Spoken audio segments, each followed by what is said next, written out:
Montana workers dangle from helicopters to fix Puerto Rico's downed power lines. A popular scenic highway in Glacier National Park reopens partway this weekend.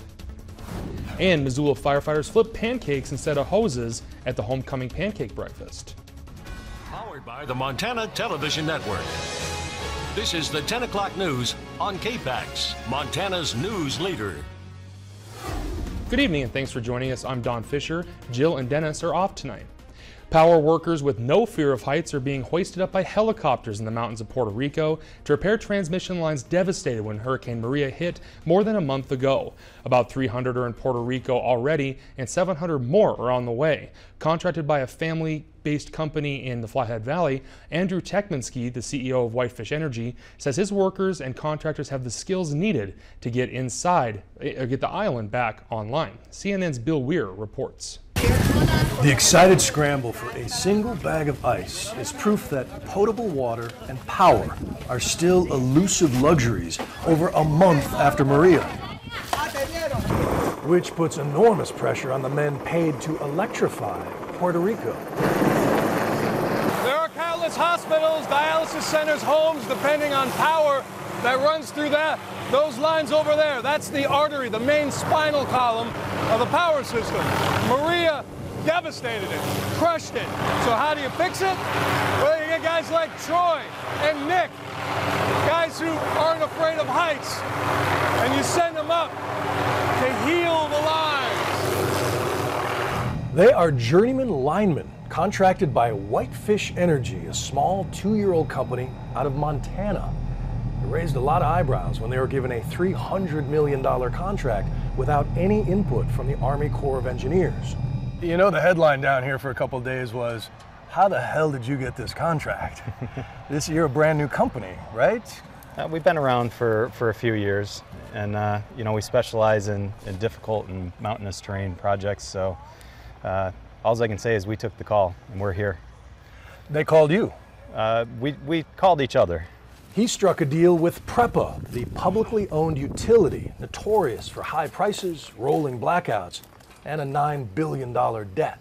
Is it a risk for you as a businessman to take this gig? It's a risk, but you know, when you come down here and you see what I've seen and you have that skill set that can have an immediate impact on the people here, it becomes a mission.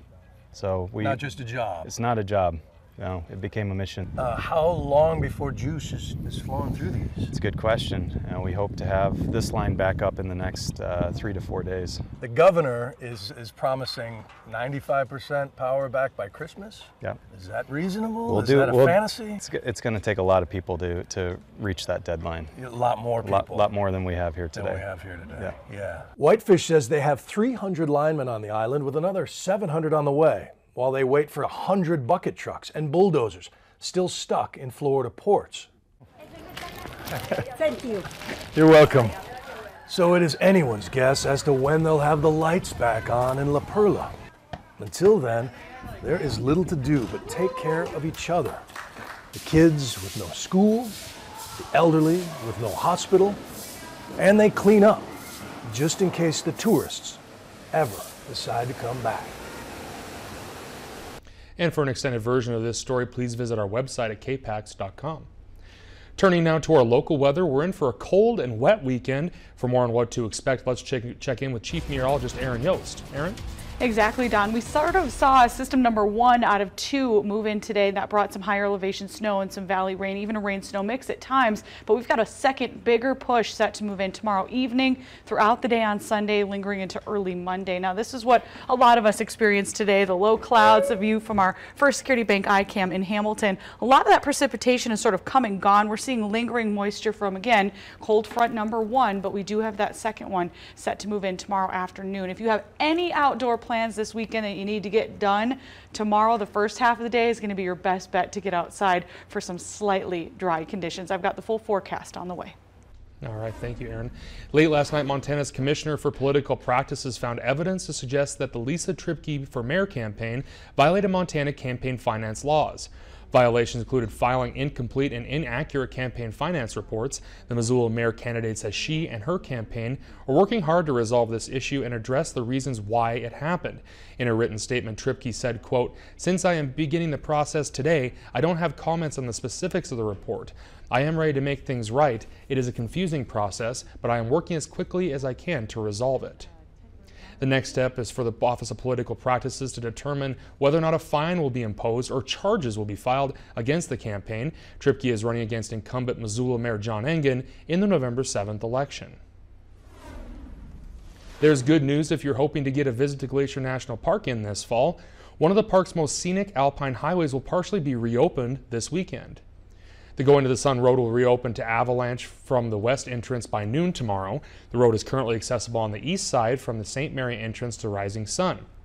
The road has previously been closed at Apgar on the west side of the park due to the Sprague fire activity, but then due to a large culvert replacement project several miles up the lake. A significant amount of construction will still be occurring along this road opening, some of which was delayed during the Sprague fire and now must occur before winter.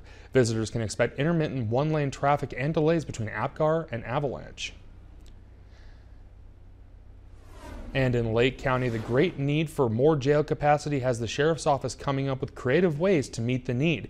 The jail is so packed that people are waiting years to serve sentences that might only take days. They may only owe a day or 2 days, and so they have to call in 2-3 times a week to the jail every week to find out whether there's room in the jail to serve their time.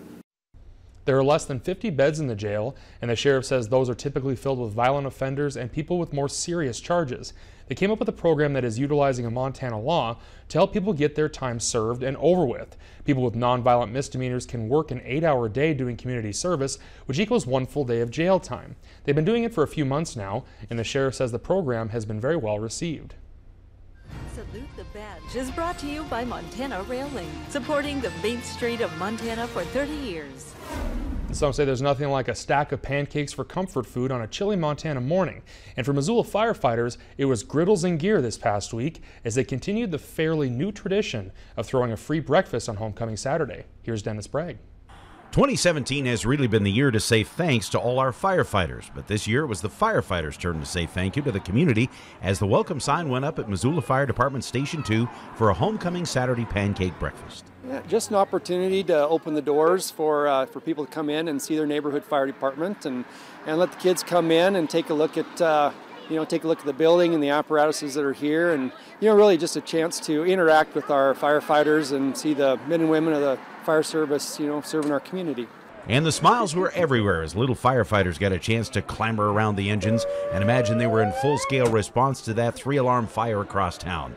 But this event is about a lot more than pretending and posing for pictures. The firefighters know this interaction can be critical when there's a real emergency, that today's service builds an important trust. It's great to have them in here, kind of give a little fire safety talk as well, but opportunity to have the kids interact with the firemen so they're not scared when we show up on scene to help. So as the pancakes flipped, the sausages simmered, and the eggs were piled high, the firefighters and the people they protect become closer, more supportive, developing the relationships so important to both sides of the fire service. It doesn't hurt that they're really good cooks, too. Now, firehouse cooking is always famous. How's the cuisine in there? These guys been practicing, or how do they do? Yeah, they've been going strong since about 7 this morning and cooking up pancakes and eggs and everything, and just a great opportunity, great event. And they did do a great job. Unlike Saturday morning breakfast at my house, I didn't hear the smoke alarm go off once. In Missoula, Dennis Bragg, MTN News. And coming up next on Montana's news station, Aaron has the latest on our cold and wet conditions expected for the weekend, and more on our chances for valley rain and mountain snow as Mother Nature turns down the thermostat. Stay with us.